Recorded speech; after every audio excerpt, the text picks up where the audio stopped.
काल रात्री माझी मम्मी म्हणते, बाई दे तुझं मी मंगळसूत्र होऊन देतो. माझे मिस्टर पण म्हणतात, हो रुची मी पण होऊ लागतो. मग त्यांनी दोघं मिळून माझं मंगळसूत्र होऊन दिले. बघा माझ्या मंगळसूत्रांचा फायनल लुक. मग आज सकाळी सकाळी इथे मम्मी माझ्यासाठी पराठे बनवून देत होती, कारण की मी आपल्या ससुराला येणार होती. बघा माझ्या मम्मीचा छोटासा चेहरा झाला होता, कारण की मी आपल्या गावी येणार होती. मग इथे आम्ही बस स्टॉपवर आलो, तर माझी बेस्टी पण बस स्टॉपवर आली. माझ्या पप्पाची दूध डेअरी असल्यामुळे ती तिथं दूध आणून देते. मग इथं बघा आली आमची नीली मग इथं आमची बस आली.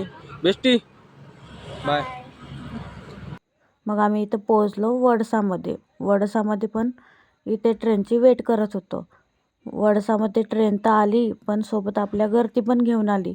खूप गर्दी असल्यामुळे आम्हाला सीट काही भेटलीच नाही, तर आम्ही खालीच बसलो. नंतर इथे येताच आम्हाला भूक लागली, तर आम्ही इथे बिर्याणी खायसाठी आलो होतो. तर बिर्याणीचाच वेट करत होतो आम्ही दोघं.